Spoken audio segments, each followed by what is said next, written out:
안녕하세요. 제 이름은 김정옥이고 올해로 66이 되었습니다. 평생을 남편 하나, 아들 하나 바라보며 살아온 평범한 시골 여자입니다. 남편은 몇 해 전 하늘나라로 먼저 가고 그 뒤론 아들 하나만 보고 살았습니다.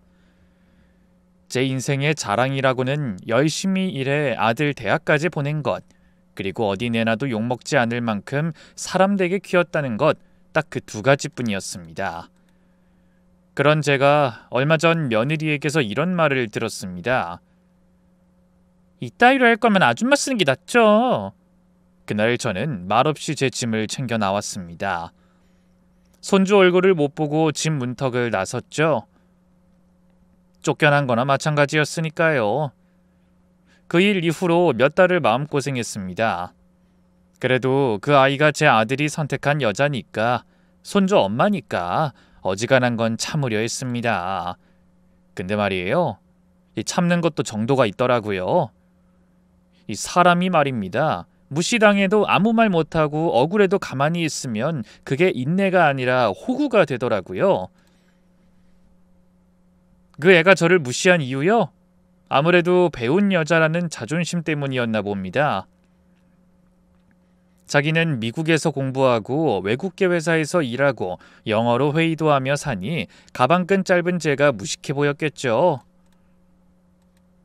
며느리는 제 말을 항상 어머님은 아무것도 모르시면서 왜 그렇게 나서고 싶어 해요? 하며 비웃곤 했습니다. 그래도 그땐 그냥 제가 부족한가 보다 했습니다. 저 때문에 분란 일으켜 잘 사는 아들 앞길 막고 싶지 않았거든요. 그런데 얼마 전 아주 우연히 듣게 된 이야기 하나가 제 귀를 번쩍 뜨이게 만들었습니다. 그래서 이 사연을 쓰게 됐어요. 저처럼 배움이 짧아 무시당하는 사람들에게 이 나이에도 배울 게 있고 때로는 침묵 속에도 힘이 있다는 걸 보여주고 싶었거든요. 그럼 지금부터 저 김정옥이 살아온 이야기 시작해 보겠습니다. 며느리를 처음 본 날은 봄비가 부슬부슬 내리던 날이었어요. 그날은 제 아들 민수가 결혼하겠다는 여자와 그 부모를 만나는 상견례 날이었죠. 상견례 전에 인사 한번 오라는 저에게 아들이 이렇게 말하더군요. 엄마, 그 수진이가 너무 바빠서 거기까지 갈 시간을 내기가 힘들다고 해. 그냥 상견례에서 보셔야 할 것 같아요. 뭐? 아이 시골이라고 해도 경기도는 마음만 먹으면 얼마든지 올 수 있는 거리인데. 서울에서 우리 동네 대학에 등하교하는 애들도 많다. 그건 알죠. 근데 수진이가 워낙 일을 잘해서 우리 회사에서 하는 일이 많아요. 아주 정신없이 바쁘거든요. 죄송해요. 그래서 저는 상견례 날이 되어서야 아들과 같은 회사에 다닌다는 예비 며느리를 처음 만나게 됐네요. 서울에 있는 음식점은 입구부터 고급스러운 냄새가 났고 안에는 이미 며느리 될 아가씨와 그 부모가 앉아 있었습니다. 엄마, 이쪽이에요. 아들이 저를 안내하며 조심스럽게 말하자 저는 긴장으로 심장이 뛰었어요. 서울은 어쩐지 공기부터 다른 느낌이더군요. 갑자기 비에 젖은 제 바짓단이 마음에 걸렸고 며칠 전 읍내에서 어렵사리 산 연두빛 블라우스가 너무 눈에 띄는 건 아닐까 괜히 긴장됐습니다. 어머님, 이쪽은 제 여자친구 수진이에요. 아들이 예비 며느리를 소개해줬고 저는 며느리 될 아가씨에게 웃으며 인사했습니다. 아이고, 실물이 훨씬 예쁘네요. 그런데 그 아가씨, 인사는 대충이더니 저를 위아래로 한번 훑어보고 이렇게 말했습니다. 안녕하세요. 김수진입니다. 그런데 어머님은 뭔가 민수 씨 얘기하고는 좀 이미지가 많이 다르시네요. 예? 순간 제가 당황해서 되물었습니다. 아니에요. 그냥 제가 듣고 상상했던 거랑은 좀 다른 느낌이 들어서요. 민수 씨는 조용하고 단정한 분이라고 했는데 옷차림이 좀 과감하신 것 같아서요. 그 말에 옆에 앉아있던 며느리의 친정어머니가 웃으며 말리는 척 말을 보탰습니다. 얘는 처음 뵙는 자리에서 그런 말은 실례지. 죄송합니다. 우리 수신이가 워낙 세련된 걸 좋아해서요. 요즘 애들이 옷 입는 거에 좀 까다롭긴 해요. 순간 너무 민망해서 괜히 물컵을 잡았습니다. 하지만 손끝이 덜덜 떨리더군요. 그날따라 왜 그 옷을 입었나 후회가 되고 가슴이 쿵쾅거렸어요.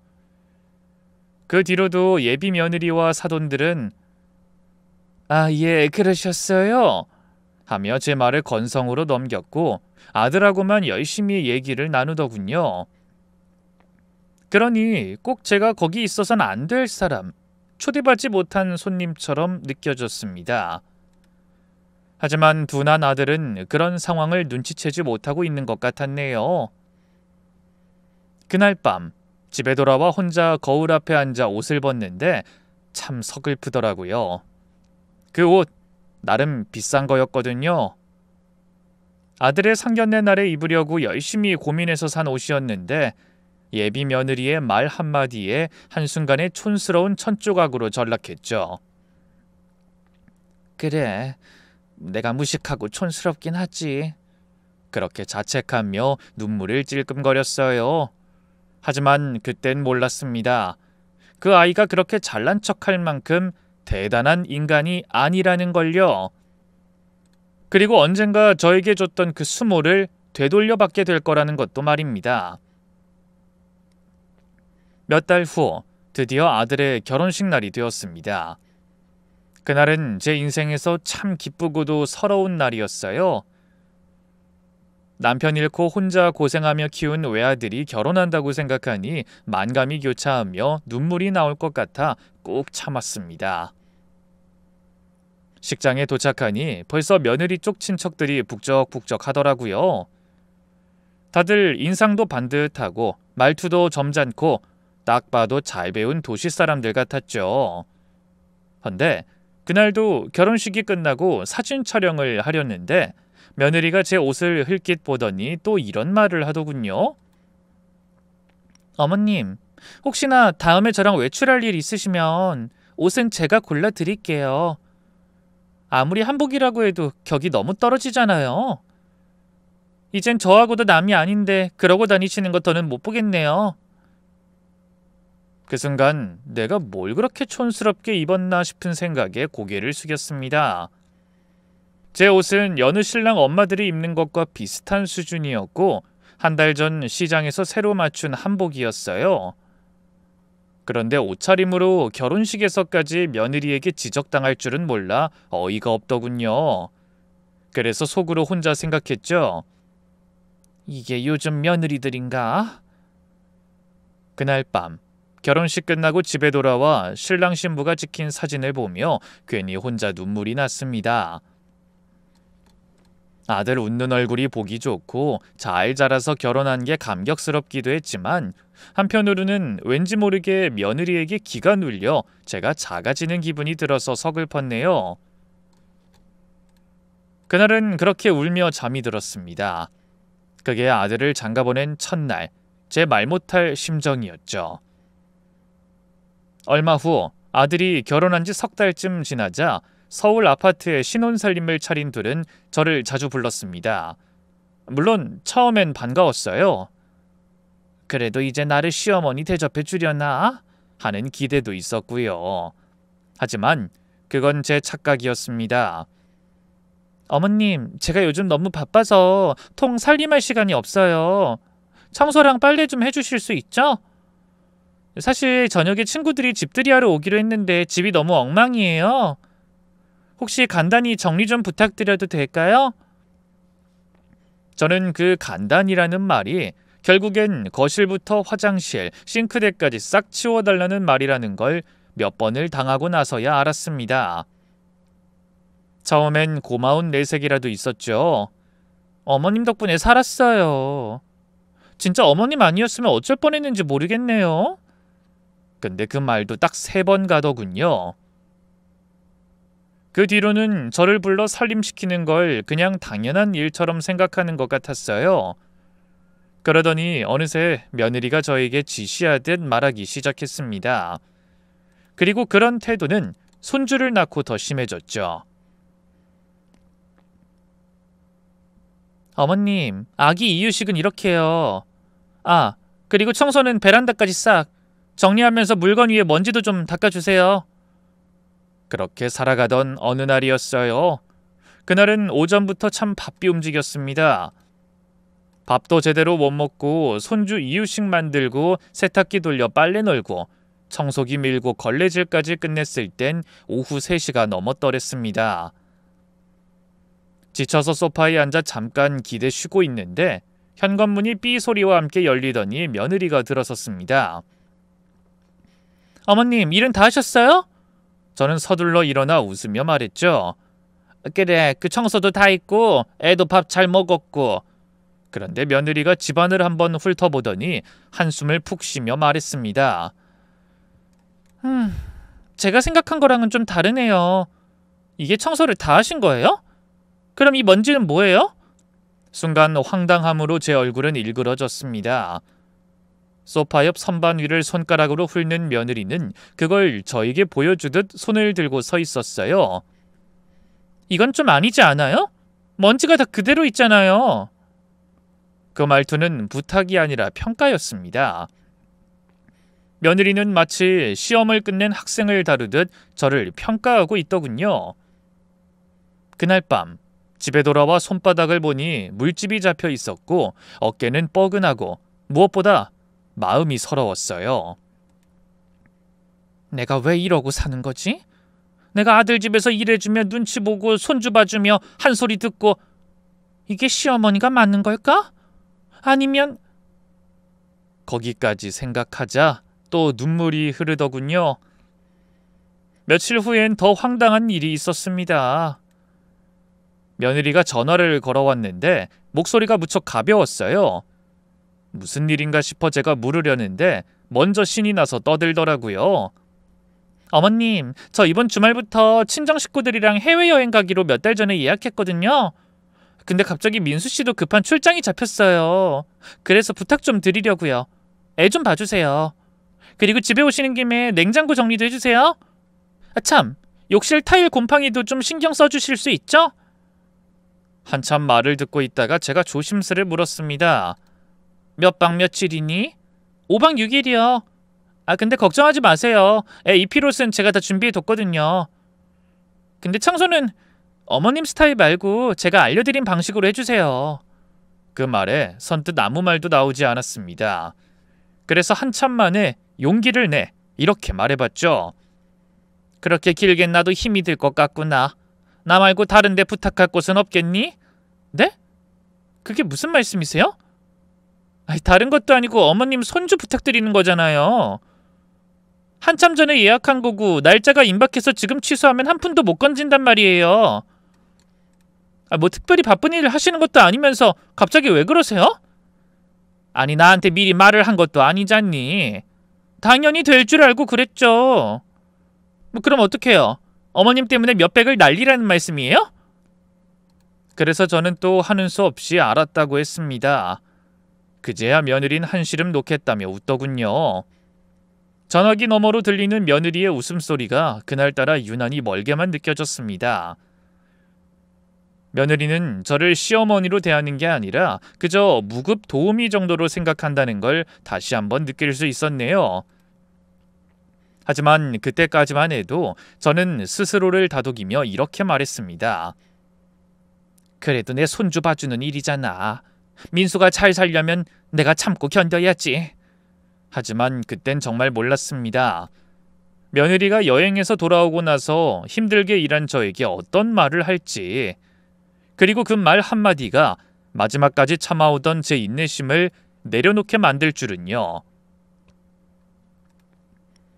며느리가 해외여행을 떠나던 그날, 저는 손주를 안고 현관에 서서 비행기 떠나는 소리를 상상하며 애써 마음을 다잡았습니다. 그래, 친정 식구들이랑 잘 놀다 오면 우리 민수랑 애한테도 더 잘하겠지. 그 마음 하나로 견뎠습니다. 하지만 5박 6일, 그 시간이 그렇게 길게 느껴질 줄은 몰랐네요. 손주가 밤마다 제 어미를 찾으며 보채니 잠 한숨 편히 잘 수가 없었고 낮에는 집안일이며 빨래에 숨 돌릴 틈도 없이 움직였습니다.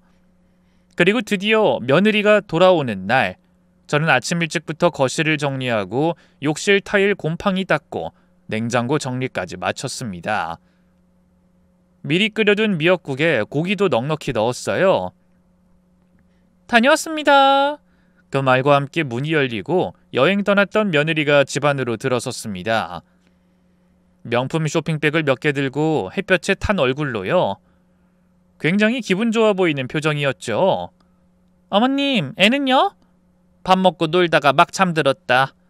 그 말을 하자마자 며느리가 제 옆을 휙 하고 지나더니 거실, 부엌, 욕실을 하나하나 둘러보기 시작했습니다. 그리고 이내 표정이 확 굳더니 저를 향해 이렇게 말했어요. 어머님, 이게 정리를 하신 거예요? 뭐? 아이 그럼 아침 일찍부터 싹 치웠는데. 그때 며느리가 한숨을 내쉬며 말했습니다. 이따위로 할 거면 아줌마 쓰는 게 낫죠? 그 순간 제 귀를 의심했습니다. 뭐라고 했니?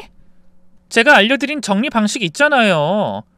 식기 배치는 브랜드별로, 욕실 수거는 색깔별로 분류하라고 했고 냉장고에 들어가는 건 유통기한 순으로 배열하랬잖아요. 그 말을 듣고도 저는 믿기지 않았습니다. 아무리 그래도 놀러간 자신을 대신해 일주일 가까이 고생한 시어머니에게 하는 첫마디가 그런 거라니 너무 황당하고 기운이 빠졌습니다. 그래서 저도 모르게 감정을 실어서 말했어요. 나도 나름대로 최선을 다했다. 나이 들어 애 보면서 살림하는 게 얼마나 힘든 줄 아니? 중간에 애도 아팠고 밤새 보채기도 했고. 하지만 며느린 제 말을 자르듯 말했죠. 그러니까요. 이왕에 하는 거 좀 제대로 해주시면 좋잖아요. 이렇게 대충 하시려거든 제 말은 왜 알아들으신 척했어요? 머리가 나쁘면 몸이 고생한다더니 이렇게 엉망으로 하실 거면 그냥 안 도와주시는 게 나아요. 그 말에 그만 가슴이 덜컥 내려앉았습니다. 아무리 그래도 고생한 시어미한테 할 소리가 그것뿐이냐?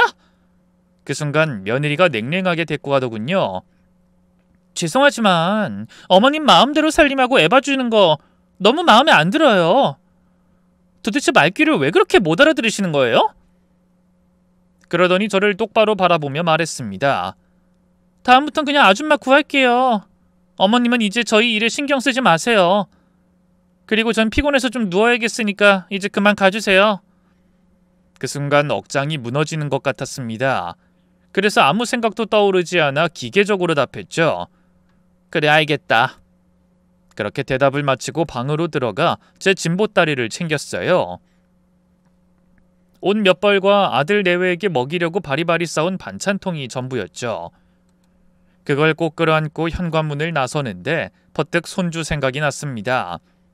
그래서 손주를 보고 가겠다고 하려다가 그만뒀네요. 며느리가 눈을 부릅뜨고 얼른 나가라고 손짓했거든요. 그래서 그냥 아이가 자고 있는 방문만 쳐다보다 발길을 돌렸어요. 그리고 엘리베이터를 타고 내려오는데 참았던 눈물이 왈칵 쏟아졌습니다.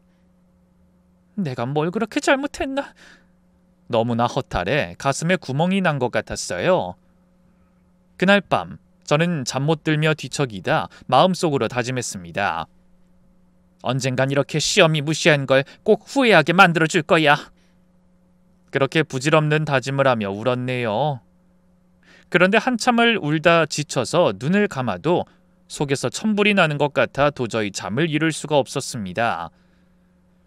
며느리에게 쫓겨났다는 자괴감, 손주 얼굴도 못 보고 나왔다는 서러움, 그것들이 머릿속을 쉴 새 없이 맴돌았죠. 그래서 며칠간은 밥숟갈도 제대로 못 들었습니다. 그때 제 사정을 다 아는 이웃 여자가 김칫국이라도 떠먹으라고 냄비를 들고 와 등을 다독이며 저를 달래주더군요. 민수 엄마가 뭘 그렇게 잘못했길래 그런 소리를 듣고 와. 말도 안 되는 며느리네 진짜. 그래도 시간이라는 게 참 신기합니다. 며칠 지나자 끓어오르던 분노도 점점 식어가는 기분이었어요. 그래서 자꾸 체념으로 마음이 기울던 어느 날이었습니다. 오랜만에 바람도 쓸 겸 장날 시장에 나갔다가 오래 알고 지내던 지인을 만났습니다. 어머, 민수 엄마 아니야? 아유, 오랜만이네. 중긴 잘 지내지? 아유, 그럼. 지금 둘째 나와서 정신없지. 근데 민수 엄마는 요즘 서울 아들네 들락거린다고 바빠서 장에는 코빼기도 안 비치더니 오늘은 무슨 바람이 불었어? 아니야. 애들이 바쁘다고 해서 애 봐주느라 간 거지. 근데 이제 서울 갈 일 없을 거야. 어? 그래? 아, 근데 그 집 며느리 말이야. 수진이라고 했던가? 응, 그렇지. 근데 우리 며느리는 왜? 아이, 걔가 글쎄 우리 며느리랑 같은 동네에서 살았다고 하더라고. 학원도 같이 다니고 그랬다는 것 같던데. 아니, 그걸 어떻게 알았어? 아, 내가 민수 결혼식 갔다가 찍어온 사진 보여줬더니 단박에 알아보더라고. 그 말을 듣고 저는 반가운 마음에 물었습니다. 아이, 그래? 아우, 세상이 좁기도 하네. 아이, 저기 근데 며느리가 미국에서 대학 나왔다고 하지 않았어? 그렇지. 걔가 해외 팔아 얼마나 깐까는지 몰라. 내가 가방끈이 짧으니 애 앞에선 괜히 주눅이 들고 그러더라고. 영어도 엄청나게 잘하는지 직장에서도 인정받는 눈치야. 그 순간 상대의 표정이 묘하게 일그러졌습니다. 유학파? 걔가? 아니야. 걔 미국 대학은커녕 고등학교 졸업하고 필리핀 어학연수 몇 달 다녀온 게 전부래. 그나마도 중도에 돌아왔다던데. 성격이 워낙 예민해서 적응 못했다고 하더라고. 미국 유학파라고 하니까 우리 며느리가 엄청 황당해했다니까. 그 말을 듣는 순간 가슴속이 서늘해지는 기분이었어요. 그게 진짜야? 아이, 틀림없어. 우리 며느리가 혹시나 하고 얼마 전에도 같은 동네 살던 친구들한테 다 확인해본 모양이야. 근데 소문내 민수 마누라가 여기저기 자기가 미국 유학 갔다 온 것처럼 떠벌리고 다닌다고 하더래. 꼭 무슨 미국에서 엄청 오래 살았던 사람처럼. 이름도 영어 이름으로 말하고 다니고. 확실해? 아유, 그렇다니까. 걔 엄마도 자기 딸이 그러고 다니는 거 다 알면서 그냥 모른 척했다잖아. 그 말을 듣는 내내 저는 몸이 굳어버리는 것 같았습니다. 저에게 그렇게 무식하고 수준이 다르다며 막말하고 무시하던 그 며느리가 정작 미국 대학은커녕 제대로 된 유학 경험조차 없었다는 사실이 기막혔죠. 그때 저는 속으로 생각했습니다. 그래, 진짜 많이 배워서 교양 넘치는 애면 그렇게 시험일 무시하진 않았겠지. 잠시 후 집으로 돌아오는 길에 다리가 후들후들 떨려서 혼났습니다. 머릿속이 복잡해 지끈지끈 두통도 밀려왔죠. 그날 밤 방 안에 혼자 앉아 손에 쥐고 있던 사진을 내려다봤습니다. 며느리와 아들의 결혼식 사진이었어요. 그때는 그 사진이 그래도 아들이 행복해지는 증거라고 생각했는데 며느리의 엄청난 거짓말을 알고 나니 그 웃는 얼굴이 전부 가짜로 보였습니다. 그래서 그날도 저는 잠들지 못하고 한숨으로 밤을 지새우고 말았네요. 맘 같아서는 당장 서울로 올라가 아들 앞에서 제가 들은 비밀을 털어놓고 며느리에게 망신을 주고 싶었어요. 하지만 이내 고개를 저었습니다. 그렇게 하면 마음은 시원할지 모르지만 제 아들이 받을 충격과 만에 하나 아들의 행복이 깨지기라도 한다면 그건 제가 원하는 그림이 아니었어요. 그래서 저는 며느리의 그 허위 학력, 그 거짓을 그대로 가슴에 묻기로 했습니다. 그래, 네가 어떤 사람인지 난 알아. 하지만 내 아들이 널 택했고 손주가 네 품에서 자라고 있으니 내가 한 발 물러서마. 그렇게 마음을 접고 말았네요. 그리고 몇 주가 흘렀죠. 그러던 어느 날 아들에게서 연락이 왔습니다. 엄마, 주말에 애 좀 봐줄 수 있어요? 아니, 그 엄마가 그동안 서울에 자주 가느라 집안이 엉망이야. 할 일이 많아서 거기까지 가는 건 좀 그렇구나. 아들은 저와 며느리 사이에 있었던 일을 전혀 모르는 눈치더군요. 그래요? 그럼 우리가 내려갈게요. 왜? 무슨 일 있어? 아니, 요즘 엄마가 통 안 오시니까 엄마가 해준 밥이 생각나서요. 우리 애 본 지도 오래됐잖아요. 그 말에 마음 한구석이 녹아내리는 듯 아렸습니다. 그래서 그러라고 했네요. 저도 손주 얼굴이 보고 싶었고 아들이 그렇게 부탁하는데 마다할 수가 없더라고요. 며칠 후 주말 아침, 아들과 며느리가 손주를 안고 집으로 왔습니다. 아들은 손주를 제게 안겨주며 이렇게 말했죠. 엄마, 애가 요즘 말이 엄청나게 늘었어요. 엄마 사진 보더니 할머니 그랬다니까요. 하며 웃어 보였고 저는 그런 아들과 손주를 보며 모처럼 따뜻한 기분을 느낄 수 있었습니다. 그런데 아들이 전화를 받으며 잠깐 자리를 비운 사이 며느리가 제게 조용히 다가와 말했습니다. 어머님, 지난번에 여행 다녀온 뒤로 제 말에 너무 감정 상하셨던 것 같아요. 순간 반가웠습니다. 며느리가 드디어 그날 일을 사과하려는 건가 싶었거든요. 그런데 이어지는 말에 그 생각은 산산이 부서졌습니다. 그땐 제가 너무 흥분해서 어머니 같은 분들은 오해하실 수도 있게 말한 것 같아요. 앞으로는 좀 조심해서 말씀드릴게요. 어머니 같은 분? 그 표현에서 이미 며느린 저를 무시하고 있다는 걸 알았습니다. 한마디로 자기는 그런 뜻으로 한 말이 아닌데 머리가 나쁜 제가 오해했다는 뜻이었죠.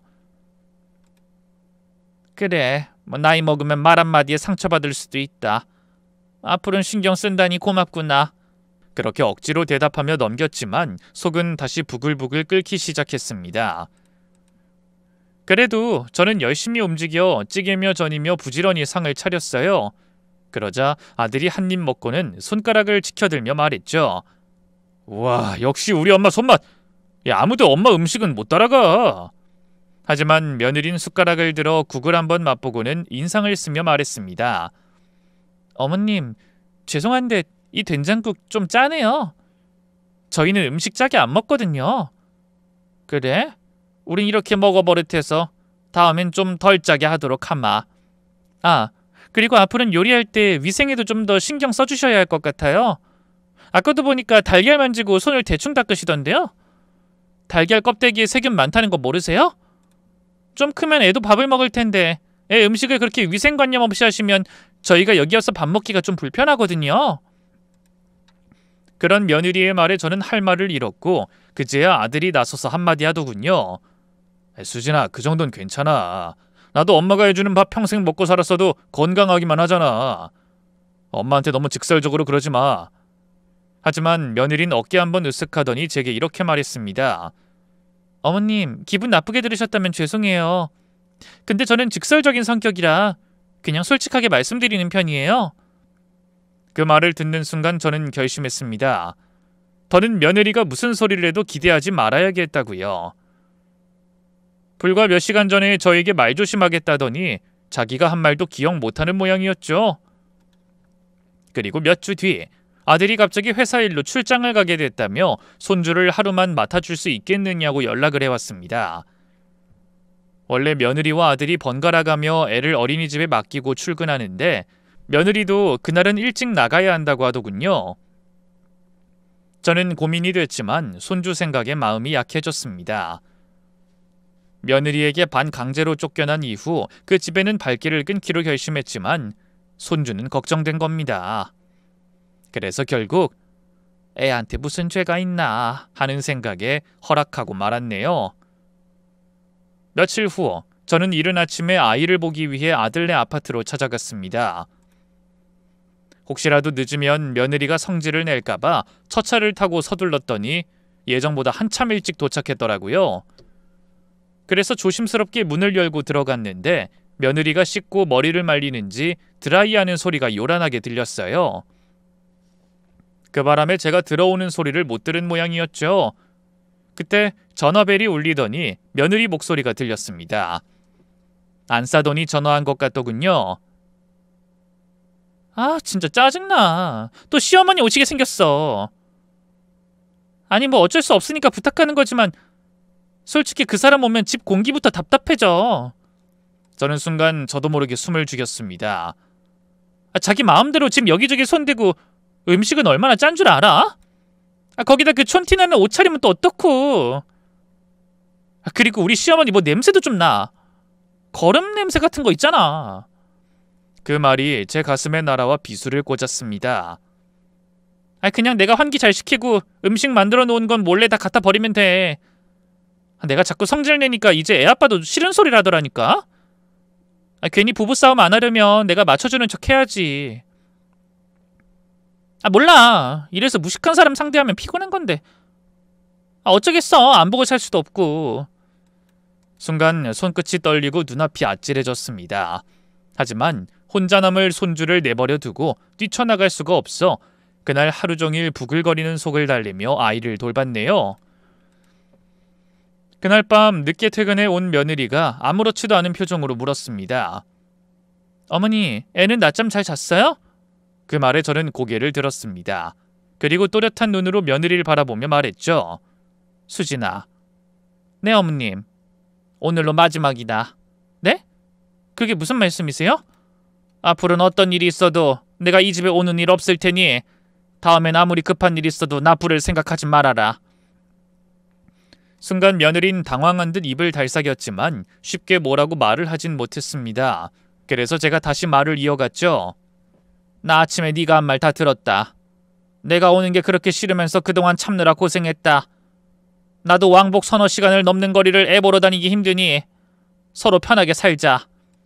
그러자 제 말을 들은 며느리의 얼굴이 하얗게 질렸습니다. 저는 조용히 가방을 들고 현관문을 열며 마지막으로 목소리에 힘을 주어 말했네요. 난 이제 널 더는 며느리로 생각하지 않을 거야. 손주는 내 핏줄이니까 보고 싶을 땐 따로 보겠지만 넌 내 앞에 다시는 나타나지 마라. 그 말을 남기고 문을 닫는 순간 온몸이 떨렸습니다. 하지만 동시에 속이 뻥 뚫리는 느낌이 들었어요. 그동안 참았던 수모, 무시, 눈물, 그 모든 게 다 떠오르며 그래도 이번엔 며느리에게 쫓겨나는 대신 제가 하고 싶은 말을 하고 제 발로 그 집을 걸어 나왔다는 사실만으로도 만족스러웠죠. 그날 이후로 제 머릿속에 한 가지 생각이 떠올랐습니다. 그래, 며느리가 무시해도 한마디 제대로 반발도 못하는 게 다 나 스스로 자신감이 없어서 그런 거지. 난 영어 한마디도 제대로 못하고 해외여행은커녕 비행기 타본 적 없는 사람이니 그렇다고 내가 평생 이렇게 기죽어 살아야 하나? 그래서 다음 날 저는 핸드폰으로 노인 영어 학원이라는 걸 검색해봤습니다. 전에는 그런 게 있는지도 몰랐죠.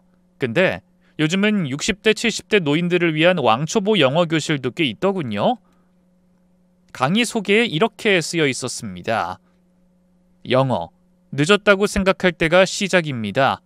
알파벳부터 차근차근 당신의 속도에 맞춰드립니다. 그 한 줄이 어찌나 마음에 와닿던지 그 자리에서 전화를 걸었습니다. 저 등록하고 싶은데요. 저 같은 나이도 가능할까요? 그러자 전화기 너머로 밝은 목소리가 들려왔습니다. 그럼요, 어르신. 요즘엔 80세 넘으신 분도 오세요. 충분히 하실 수 있어요. 오시기만 하면 됩니다.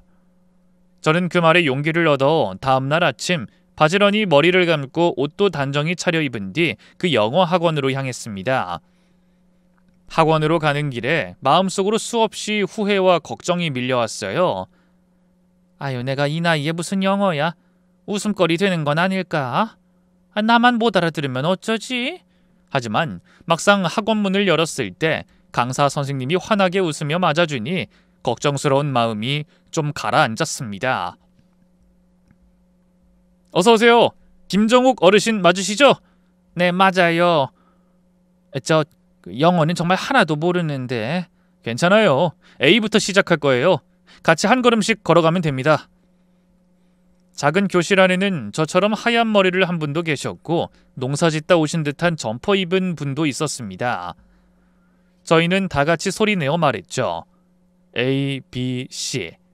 그 소리가 어찌나 귀엽고 어색하고 또 따뜻하던지 저는 모처럼 속이 뻥 뚫리는 기분을 느꼈습니다. 그래, 내가 이걸 배운다고 세상이 바뀌진 않겠지. 하지만 적어도 나 자신에게 당당해질 수는 있을 거야. 수업이 끝난 뒤 교실 밖에 나와 햇살을 마주하고 오랜만에 큰 숨을 들이마시며 스스로에게 말했습니다. 시작했구나, 정우가. 너 진짜 대단해. 그날 집에 돌아와 공책에 그날 배운 단어를 하나하나 적어봤습니다. Thank you, sorry, hello, yes, no. 그 조그만 글씨들이 마치 제 마음속 응어리를 하나씩 지워주는 것만 같았습니다. 그리고 한 달 후 알파벳 하나도 몰랐던 제가 간단한 인사 정도는 쑥스럽지 않게 말할 수 있을 정도로 실력이 늘었습니다. Hello, my name is 정욱. Nice to meet you. 그 말을 또박또박 발음할 때마다 어딘가 묶여있던 제 안의 매듭이 하나씩 풀리는 기분이었습니다. 늦었다고 생각한 공부도 적응되고 사람들 시선이 부끄러웠던 처음과 달리 수업이 기다려졌고 한 줄 한 줄 따라 쓰는 영어 노트는 제게 세상 그 무엇보다 값진 보물이 되었네요. 그렇게 저는 까막눈에서 벗어나 하나씩 알아가는 재미에 빠졌습니다. 그리고 결심했죠. 결코 이 배움을 멈추지 않을 거야. 남을 위해서가 아니라 나를 위해서. 며칠 후, 그날은 무척 흐린 날이었습니다. 가을비가 부슬부슬 내리는 유난히 조용한 오후였죠. 저는 작은 책상 앞에 앉아 단어장을 꺼내 펼치며 오늘은 이 단어들을 꼭 외워야지 하는 생각으로 마음을 다잡던 중이었어요. 그런데 그때 핸드폰이 울렸습니다. 아들의 전화였죠. 저는 반가운 마음에 얼른 전화를 받아 웃으며 말했습니다. 민순이? 잘 지내고 있지? 애는 어디 아픈 데는 없어? 엄마. 그렇게 한마디 했을 뿐인데 저는 단박에 아들에게 무슨 일이 있다는 걸 알 수 있었어요. 어두운 기운이 물씬 느껴지는 말투였거든요. 순간 저는 가슴이 철렁 내려앉았습니다. 아이에게 무슨 일이 생긴 건 아닌지 덜컥 겁이 났죠. 아니 너 목소리가 왜 그래? 무슨 일 있는 거야? 혹시 애가 아파? 아니요. 그게 아니라 수진이 때문에. 수진이? 아니 걔한테 무슨 일 생긴 거니? 제가 묻자 아들은 한숨을 내쉬더니 말을 이어갔습니다. 이번에 회사의 미국 본사에서 일하던 직원 하나가 발령을 받아왔어요.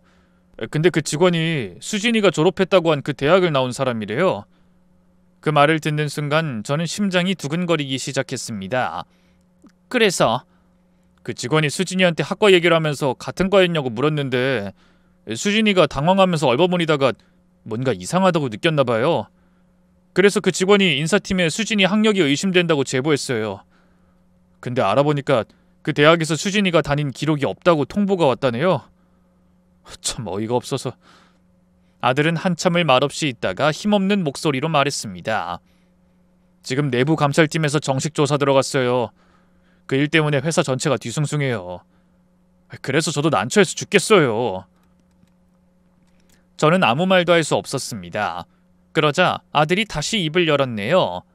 엄마, 만약에 수진이가 정말 거짓말한 거면 전 어떻게 해요? 만약에 그게 사실이라면 저도 창피해서 회사에 얼굴 들고 못 다닐 것 같아요. 하지만 그 말에도 저는 뭐라고 해야 할지 몰라 그냥 한숨만 쉬다 전화를 끊었습니다. 아들은 혹시나 하는 기대를 하는 것 같지만 저는 올 것이 왔다는 걸 알고 있었으니까요. 그리고 며칠 후 아들에게서 다시 전화가 왔습니다. 엄마, 수진이 미국에서 학위 땄다는 거 다 거짓말이래요. 브로커 통해서 서류도 위조하고요. 그래서 징계위원회까지 열렸다가 회사에서 해고됐어요. 뭐야? 결국 그렇게 된 거니? 네. 그래서 저도 죽을 맛이지만 다행히 저까지 처벌할 조항은 없어서 저는 그냥 다니게 됐어요. 근데 너무 창피하고 화가 나서 어떻게 해야 할지 모르겠어요. 수진이는 어쩌고 있니? 수진이는 자기가 잘못한 주제에 억울하다고 울고불고 난리예요. 어이가 없어서. 근데 전 눈치가 보여서 당분간 자발적으로 야근도 하고 그래야 할 것 같아요. 맘 같아선 저도 그만두고 이직하고 싶은데 그게 쉬운 게 아니잖아요. 애도 있는데 섣불리 사표 낼 수도 없고. 그렇지. 둘 다 그만두면 당장 큰일이지. 그래서 말인데 엄마가 집에 좀 와주실 수 없어요? 수진이가 저 정신에 애를 잘 볼지 걱정이 돼요. 그리고 저도 수진이랑 앞으로 어떻게 해야 할지 아직 결정하지 못해서 마음이 복잡하고요. 결정이라니? 설마 헤어지기라도 하겠다는 거니? 제 말에 아들은 긴 한숨을 쉬며 답했어요. 아직 잘 모르겠지만 이대로 수진이가 변하지 않는다면 계속 부부로 믿음을 유지하면서 살긴 힘들 것 같아요. 전 한참을 말없이 아들의 말을 듣기만 하다 짧게 한마디 했습니다. 그래 알았다. 내가 당장 가마. 그래서 그날 저는 다시는 발걸음하지 않으리라 다짐했던 아들네로 향해야 했습니다. 잠시 후 아들네 도착해 현관문을 열고 들어서니 며느리가 수척한 얼굴로 나오더군요. 헌데 말없이 서 있는 모습이 너무 낯설게 느껴졌습니다. 피곤한 기색이 역력하고 입술은 바싹 타 있었어요. 평소에 넘치게 느껴지던 당당함도 사라지고 없었네요. 그러고는 갑자기 고개 숙여 제가 생각지도 못한 말을 꺼냈습니다. 어머님, 죄송합니다. 잠깐만 말씀 좀 나눌 수 있을까요? 근데 제가 미처 대답도 하기 전 며느리가 거실에 무릎을 꿇는 게 아니겠어요? 저는 깜짝 놀라서 목소리를 떨며 물었습니다. 이게 무슨 짓이니, 수진아? 어머님, 민수 씨가 저보고 이혼하자고 했어요. 그 사람이 정말 이럴 줄은 몰랐어요. 고작 실수 한 번 한 걸 가지고 어떻게 그런 결정을 할 수가 있는지. 실수? 그 단어 하나에 제 속이 찢어질 듯 부글거렸습니다. 그게 실수라고 생각하니? 남을 속이고 자기 인생을 거짓으로 포장한 게 그게 실수니? 제가 서슬퍼런 눈빛으로 노려보며 말하자 며느린 입술을 깨물며 고개를 숙였습니다. 정말 잘못했어요. 처음엔 그냥 스펙 하나쯤 속여도 아무도 모르겠지 싶었어요. 근데 그게 자꾸 눈덩이처럼 불어나서 그걸 지키려고 사람들한테도 어머님께도 그렇게 못되게 굴었나 봐요. 그래야 많이 배우고 교양 있는 좀 대단한 사람처럼 보일 것 같았어요.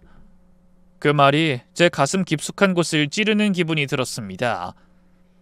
며느리가 처음으로 자기 입으로 못되게 굴었다고 인정하는 순간이었으니까요. 며느린 이제 아예 울먹이며 말했습니다. 어머님 잘못했어요. 그러니까 제발 민수 씨 좀 말려주세요. 저한테 한 번만 더 기회를 주세요. 애가 아직 너무 어리잖아요. 그 순간 제 눈에 해맑게 웃고 있는 손주의 모습이 들어왔습니다. 하지만 그와 동시에 손주를 저에게 맡겨놓고도 이따위로 할 거면 아줌마 쓰는 게 낫죠. 라고 말하던 며느리의 얼굴도 떠올랐습니다. 그래서 조용히 입을 열었어요. 수진아, 네 어머님. 사람이 무너지려면 단 하나의 잘못만으로도 충분해. 하지만 그걸 바로잡는 데는 오랜 시간과 진짜 진심이 필요하지. 며느린 떨리는 눈동자로 저를 바라봤습니다. 지금 너는 민수를 잡고 싶은 것뿐인 것 같다. 그 말에 진짜 후회가 담겼는지 아니면 네가 잃는 게 두려워 그저 또 거짓말로 넘어가려고 그러는 건지 난 잘 모르겠구나. 전 정말... 수진아, 난 그동안 너한테 수없이 무시당하고 억울한 말에 가슴을 쳤어. 종일 힘들게 일하고도 손주 얼굴도 못 보고 쫓겨났지. 근데 지금 무릎 한 번 꿇는다고 그 모든 게 지워질 거라 생각하니? 그리고 너한테 속아온 그 많은 사람들한테는 어떻게 사과할 거니? 며느린 말없이 눈물만 흘렸습니다. 저는 자리를 떠나 부엌에서 물 한 잔을 따라와 며느리 앞에 조용히 내려놓으며 말했죠. 물 마셔라. 사람이 무너질 땐 제일 먼저 숨이 막히거든. 내가 너한테 쫓겨나면서 그랬다. 그 말에 잠시 정적이 흘렀고 저는 한숨을 쉬며 말했습니다. 사과와 반성은 말로 하는 게 아니야. 진짜 반성은 그 이후 네가 어떻게 사는지로 보여줘야 하는 거야. 그런 다음 저는 조용히 주머니를 뒤져서 가지고 있던 단어장을 펼쳤습니다. 그리고 거실 한복판에 무릎 꿇은 채 조용히 울고 있는 며느리를 향해 단어 한 가지를 보여주며 따라 읽었죠. consequence. 뜻은 누구보다 네가 잘 알고 있겠지. 결과, 책임, 그리고 대가. 그런 저를 며느리가 눈을 동그랗게 뜨고 바라보며 물었습니다. 어머니가 지금 이 단어를 읽으신 거예요? 그래. 내가 말 안 했던가? 나도 요즘 영어 배우고 있다. 어머니가 영어를 배워요? 아니, ABC도 모르던 사람이 어떻게... 아니, 제가 어머니를 무시해서 드리는 말씀은 아니고... 그러면서 며느리가 자기 입을 막더군요. 전 그런 며느리를 바라보고 씁쓸하게 웃으며 말했습니다. 그래. 처음에 공부를 해보겠다고 결심하기까지 나도 쉽지 않더구나. 사람이 마음을 돌리는 게 얼마나 어려운 일인지 넌 누구보다 잘 알 거야. 그래도 살던 대로만 살면 결코 달라지는 건 없다. 네가 변하지 않으면 아무도 도와주지 않아. 그러자 며느린 눈물을 글썽이며 말했어요. 어머님, 저도 그 노력 해보고 싶어요. 근데 이제 민수 씨는 저한테 마지막 기회조차 주려고 하지 않아요. 제가 그동안 얼마나 잘못 살았는지 이제서야 알 것 같아요. 죄송해요, 어머님. 제가 예전엔 너무 저 혼자 잘난 줄 알았나 봐요. 정말 부끄럽네요. 그 사과는 이전과는 달랐습니다. 가식 없이 나온 말투였고 눈빛에 묘한 복잡함이 엿보였죠. 그제야 저는 가슴속을 짓누르던 무거운 바위덩이가 사라진 기분이 들었습니다. 그리고 그때 깨달았어요. 그게 제가 저만의 방식으로 며느리에게 할 수 있는 최고의 복수였다는 걸 말입니다. 며느리가 절 무시한 이유는 제가 영어 한 줄 읽지 못하고 촌스럽기만 한 일자 무식이라는 이유였어요. 하지만 지금의 저는 당당하게 외국인 앞에서도 제 소개를 할 수 있는 용기를 가지게 됐죠. 그러니 며느린 더는 같은 이유로 저를 무시할 수 없게 된 겁니다. 바로 그게 저와 며느리의 다른 점이었어요. 며느린 자기가 잘났음을 과시하기 위해 거짓으로 자신을 꾸미고 남에게 아픔을 줬지만 저는 복수하고 싶은 상대에게 상처 주는 방식이 아닌 배움과 인내로 저를 발전시켜 그 모욕을 되갚아 주었기 때문입니다. 제가 무식하다고 대놓고 말하던 며느리 앞에서 저는 배운 사람이 되어 있었고 며느린 거짓의 껍데기가 발가벗겨진 채로 어쩔 줄 모르고 눈물을 흘리며 무릎을 꿇은 겁니다. 그날 저는 한참을 고민하다 퇴근에 돌아온 아들에게 말했습니다. 네가 어떤 선택을 하든 엄만 널 존중할 거야. 그렇지만 네 선택에 아이가 상처받는 일은 없었으면 좋겠구나. 수진이도 많이 반성한 것 같고 한 번쯤은 더 기회를 주고 그래도 변화가 없거든 그때 헤어져도 늦지 않을 것 같다. 그런 제 말에 아들은 허공을 올려다보다 고개를 끄덕이며 말했습니다. 네, 사실은 저도 당장 헤어지고 싶은 마음이 굴뚝 같았는데 막상 아이를 생각하니 쉽지가 않더라고요. 수진이한테 기회를 주고 어떻게 달라지려고 하는지 지켜봐 주려고 해요. 저는 그런 아들의 어깨를 말없이 토닥여줬습니다. 그리고 몇 달 후 볕이 좋아 이불을 널고 있는데 아들에게 가족 식사를 하자며 전화가 왔습니다. 며느리의 친정 부모님도 함께 한다고 하더군요. 솔직히 내키지 않아 좀 망설였습니다. 며느리의 친정 어머니, 그러니까 안사돈과는 몇 번의 인사 외에는 제대로 말을 섞은 적도 없었고 언제나 제가 촌스럽다는 눈빛을 숨기지 않던 분이라 마음이 편할 것 같지 않았거든요. 하지만 아들과 손주도 보고 싶고 언젠가 한 번은 마주칠 수 있는 일이라고 생각해 그냥 알겠다고 했습니다. 서울에 도착해 음식점에 들어섰을 땐 일행들이 이미 모두 자리에 앉아 있더군요. 그때 저를 본 며느리가 손짓하며 불렀어요. 어머님 여기에요. 제가 조용히 자리에 앉자 맞은편엔 안사돈이 앉아 있었어요. 여전히 옷차림부터 머리 세팅까지 흐트러짐 없이 단정한 모습이더군요. 처음에는 어색한 분위기가 이어졌습니다. 그러다 며느리가 괜히 뭔가 말문을 열어야겠다는 듯 어색하게 웃으며 이렇게 말했네요. 어머님, 요즘도 영어학원 잘 다니고 계세요? 그 말에 안사돈이 눈썹을 치켜 올리며 호들갑을 떨었습니다. 어머머, 너 그게 무슨 소리니? 안사돈이 영어학원을 다니신다는 말이니? 아이고, 공부도 다 때가 있는 건데 그 나이에 무슨 영어를 배운다고 그러세요? 그냥 살던 대로 편하게 쉬시지. 그러자 며느리가 화들짝 놀라며 자기 엄마를 노려보더니 저를 향해 쩔쩔매며 입을 열었어요. 죄송해요, 어머님. 저희 엄마가 별뜻 없이 하신 말씀인데 기분 나쁘게 생각하지 마세요. 어머니를 무시해서가 아니라 그냥 어르신들이 공부하시는 게 흔한 일이 아니라서. 저는 그런 며느리를 향해 방긋 웃으며 고개를 끄덕이곤 조용히 입을 열었습니다. 사돈어른, 그 말 예전에도 제가 어릴 때 많이 들었습니다. 여자아이가 공부해서 뭐하냐, 시집가면 다 부질없다, 그런 말들이요. 하지만 세상이 변해서 여자들도 다 자기 목소리 내며 어디서든 큰 몫을 해내고 있죠. 그러니 저희도 달라져야 한다고 생각합니다. 나이가 많아서 공부가 어려워서 그래서 시작을 못하는 게 아니라 스스로 겁을 내기 때문에 아무것도 변하지 않는다는 걸 저도 이제야 알았거든요. 저의 똑부러진 한마디에 그 자리에 있던 모든 사람들이 놀라서 바라봤습니다. 저는 더 이상 예전에 사돈이 주는 면박에 얼굴을 붉히고 주눅들던 그 시골 여편네가 아니었죠. 그러자 안사돈은 낯빛이 변하며 뻘쭘한 표정으로 말했어요. 아, 그렇죠. 제가 너무 세상 물정 모르는 소리를 했네요. 불쾌하셨다면 사과드릴게요. 아유, 참 사돈 용기 있으시네요. 저도 그림 배우고 싶었는데 망설이고 있었어요. 오늘 사돈 보니 저도 한번 도전해보고 싶어지네요. 그런 안사돈을 바라보던 며느리가 고개를 돌려 저에게 생전 보인 적 없던 눈빛을 보냈습니다. 그건 처음으로 저를 인정하는 눈빛이었어요. 그동안 무식하다, 촌스럽다, 답답하다라는 말에 눌려 항상 뒤에 앉아있던 제가 이제는 누구보다 당당하게 남들 앞에서 나 자신을 소개하고 있는 모습에 며느리가 진심으로 존경의 눈빛을 보낸 겁니다.